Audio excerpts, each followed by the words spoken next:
হে নবীর উম্মত উম্মতিরা, খুব খেয়াল করে শুনুন।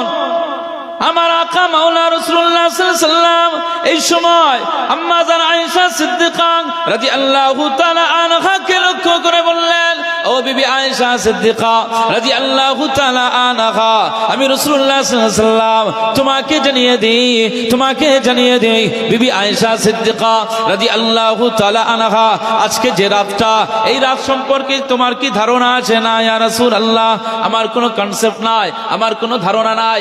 আম্মা জান আয়েশাকে লক্ষ্য করে আকা মাওলা রাসূলুল্লাহ বললেন, এই আয়েশা শোনো, আজকে যে রাতে আমি জান্নাতুল বাকি কবরস্থানে জিয়ারতের জন্য এসেছি, এই রাতটা এমন একটি রাত, আমার আল্লাহ পাক মাঘে শাবান চাঁদ, আরবি মাসের অষ্টম মাসের শাবান মাস, এই শাবান মাসের একটি গুরুত্বপূর্ণ রাত করে দিয়েছেন। এটাকে লাইলাতুন নিসফি মিন শাবান, এটা আরবিতে লাইলাতুন নিসফি মিন শাবান বলা হয়, আর ফার্সিতে শবে বারাত বলা হয়। এটা ভাগ্য রজনীর রাত। এই বিবি আয়েশা সিদ্দিকা রাদিয়াল্লাহু তাআলা আনহা, এই ভাগ্য রজনীর রাতের বেলায় আমি রাসূলুল্লাহ সাল্লাল্লাহু আলাইহি ওয়াসাল্লাম আজ এই কবরস্থানে এসে জিয়ারতে মশগুল হয়ে গেলাম। কারণ হলো আজকে রাতটা আমার আল্লাহ পাক এমন একটি রাত করে দিয়েছে, এমন একটি রাত করে দিয়েছে, যে রাতটাতে আমার আল্লাহ পাকের দরবারে দোয়া চাইলেন, গুনাহ মাফ চাইলেন, আমার আল্লাহ গুনাহ মাফ করে দেন, দোয়া কবুল করে নেন। আজকে আমাদের মদিনার একটি গোত্র রয়েছে, কালব গোত্র। এই কালবে গোত্রের মধ্যে তাদের পেশাটা হচ্ছে, তাদের পেশা হচ্ছে ছাগল, তাদের পেশা হচ্ছে ছাগল পোষা, ছাগল বিক্রি করা, তাদের পেশা হচ্ছে ভেড়া এবং ছাগল পোষা এবং বিক্রি করা, এটা তাদের পেশা। তাদের ঘরে বহু ছাগল, বহু ভেড়া দেখতে পাওয়া যায়, বহু দুম্বা তাদের ঘরে থাকে। আয়েশা সিদ্দিকা রাদিয়াল্লাহু তাআলা আনহা, আমি রাসূলুল্লাহ সাল্লাল্লাহু আলাইহি ওয়াসাল্লাম জানিয়ে দিলাম, বনু কালব গোত্রের যত ছাগল মেষ দুম্বা রয়েছে, ওদের গায়ে যত লোম রয়ে গিয়েছে, ওদের গায়ে যত পশম দেখতে পাওয়া যায়, আমি রাসূলুল্লাহ সাল্লাল্লাহু আলাইহি ওয়াসাল্লাম জানিয়ে দিলাম, গোটা পৃথিবীতে আমার আল্লাহ পাক কোটি কোটি কোটি কোটি বান্দা বান্দীদেরকে পৃথিবীতে পাঠিয়ে দিয়েছেন। আমার আল্লাহ পাক কোটি কোটি কোটি কোটি বান্দা বান্দীদের, বহু বান্দারা গুনাহগার হয়ে যাবে, বহু বান্দারা গুনাহগার হয়ে যাবে, নাফরমানি করবে, গুনাহগার হয়ে যাবে। আজকে এই রাতের বেলা তারা যদি আমার আল্লাহ পাকের দরবারে গুনাহ মাফ চেয়ে নেয়, যদি তারা তওবা করে নেয়, আজকে শবে বরাতের রাতে তারা যদি তওবা করে নেয়, আমি রাসূলুল্লাহ সাল্লাল্লাহু আলাইহি ওয়াসাল্লাম জানিয়ে দিলাম, আজকে রাতের বেলা এই যে মর্যাদা সম্পন্ন রাত, এই রাতের খাতিরে আমার আল্লাহ কোটি কোটি কোটি কোটি কোটি কোটি বান্দা বান্দীদের গুনাহগুলোকে আমার আল্লাহ মাফ করে দেয়। জোরে বলতে পারলেন না? শবে বরাতের রাতে কোটি কোটি বান্দাদের গুনাহ মাফ হয় না? হয় না? আমি আব্দুল মুনাইম, আমি খুব ফ্রেশ মানুষ না, কথা বুঝতে পারছেন না? আমার ভিতরে অনেক গুনাহ রয়েছে।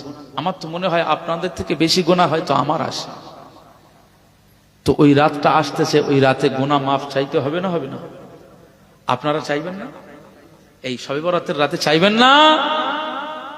আল্লাহ পাকের দরবারে গুনাহ মাফ চাইবেন না? কার দরবারে চাইবেন?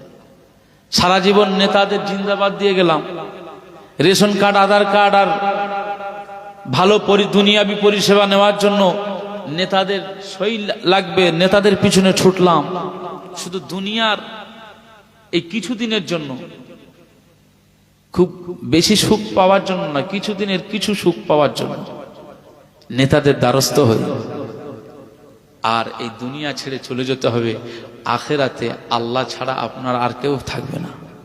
সেই আল্লাহ তাআলার কাছে একটু দ্বারস্থ হবেন না? আল্লাহ পাকের দরবারে একটু বিনয়ী হবেন না?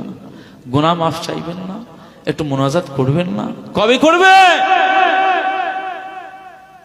মুসলমান? এই জন্য সতর্ক বার্তা দেওয়ার জন্য ওয়াজ নসিহতের মাহফিল, আমরা বক্তারা আসি আপনাদেরকে শুধু সতর্ক করার জন্য, স্মরণ করে দেওয়ার জন্য। আমি যদি আপনাদেরকে এই সারা রাত ওয়াজ শুনিয়ে দিই, আপনি এই সারা রাত ওয়াজ শোনানোর পরে কি নামাজি হয়ে যাবেন?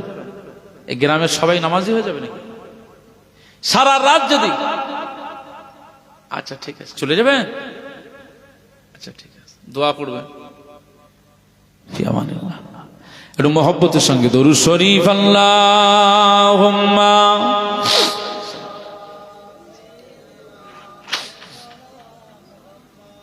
ওয়া আলা আলি সাইয়্যিদিনা।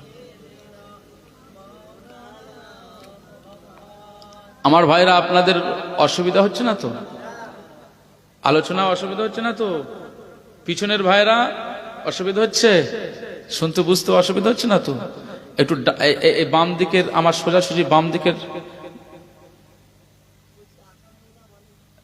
আকা মাওলা মানে হচ্ছে আমাদের অভিভাবক।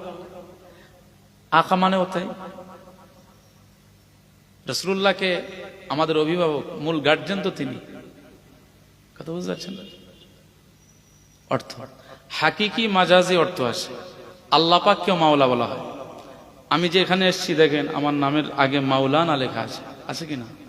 তো এক এক জায়গায় এক একটি অর্থ হবে, মিনিংটা এক এক জায়গায় এক একটি হবে। কথা বুঝতে পারছেন? আমি আমার আব্বাকে কি বলি? আব্বা বলি। আবার নিজের ছেলেটাকেও কি বলি? আব্বু বলি নাকি? তাহলে আব্বুকে আব্বু বলছি, আবার বেটাকেও আব্বু বলছি। উনি কিন্তু আমার জন্মদাতা বাপ নয়, উনি আমার সন্তান। এটা মহব্বতে আব্বু বলি। আবার আমার নিজের গর্ভধারিণী মাকে আম্মু বলি, বলি না? বলি না? আবার নিজের মেয়েকে কি বলি? আম্মু বলি, আম্মা বলি, বলা হয় না? এজন্য অর্থ বিশেষ বিশেষ ক্ষেত্রে একই কথা, কিন্তু অর্থ ডিফারেন্স হবে, আলাদা, একটু ডিফারেন্স হয়ে যাবে। বুঝতে পারছেন? আলহামদুলিল্লাহ। একটু মহব্বতের সঙ্গে একটু দরুদ শরীফ আল্লাহুম্মা সাল্লি আলা সাইয়্যিদিনা।